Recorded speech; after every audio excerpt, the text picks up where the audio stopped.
പ്രണയം ഓരോരുത്തർക്കും ഓരോ രീതിയിലാണ്. മലയാള സാഹിത്യ ലോകത്തെ വളരെ പ്രശസ്തരായ രണ്ടാളുകളുടെ ഒരു പ്രണയത്തിൻ്റെ ചെറിയൊരു ഭാഗമാണ് നമ്മളിന്ന് പറയാൻ പോകുന്നത്.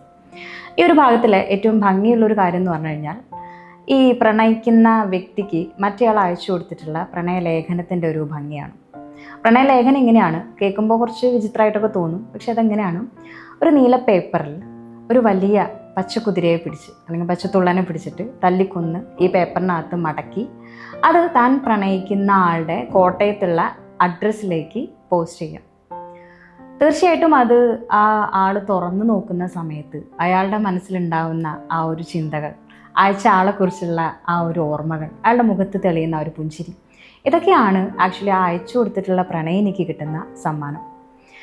ഈ ഒരു കഥ ഇന്ന് നമ്മുടെ സിനിമാ ലോകത്ത് ട്രെൻഡിങ് ആയിട്ടുള്ള വിദ്യാർത്ഥികൾ അധ്യാപകനെ പ്രണയിക്കുക, അധ്യാപകൻ വിദ്യാർത്ഥിയെ പ്രണയിക്കുക തുടങ്ങിയിട്ടുള്ള ഒരു കാര്യങ്ങളൊക്കെ വരുന്നതിനും വളരെ മുമ്പാണ്.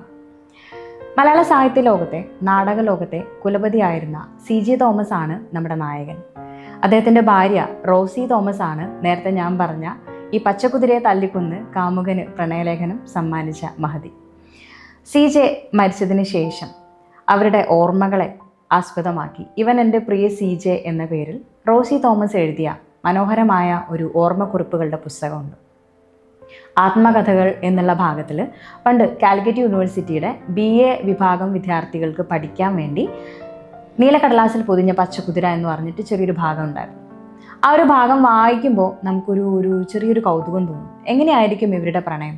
തന്നെക്കാളും അധികം പ്രായവും പക്വതയും ഒക്കെ ഉള്ള, എന്നെ ഒന്നും സ്നേഹിക്കാൻ കൊള്ളില്ല കൊച്ചേ എന്ന് എപ്പോഴും പറയുന്ന CJ എന്ന് പറയുന്ന ഒരു അധ്യാപകൻ, വളരെയധികം ചിത്രം വരയ്ക്കുകയും ബുദ്ധിജീവിയൊക്കെ ആയിട്ടുള്ള ഒരാളെ, എന്താ പറയുക, നമ്മുടെ നാട്ടിലൊക്കെ പറഞ്ഞ പോലെ പൊട്ടിത്തെറിച്ച് നടക്കുന്ന ഒരു കാന്താരി ആയിട്ടുള്ള ഒരു ചെറിയ പ്രായമുള്ള പെൺകുട്ടി എങ്ങനെയാണ് പ്രണയിച്ച് വർഷങ്ങളോളം അദ്ദേഹത്തിൻ്റെ കൂടെ ജീവിച്ച് പെട്ടെന്നൊരു ദിവസം അവരെ തനിച്ചാക്കി അദ്ദേഹം നടന്നകന്നു കഴിഞ്ഞപ്പോൾ എങ്ങനെയായിരിക്കും അവരതിനെ ഓവർകം ചെയ്തിട്ടുണ്ടാവാം?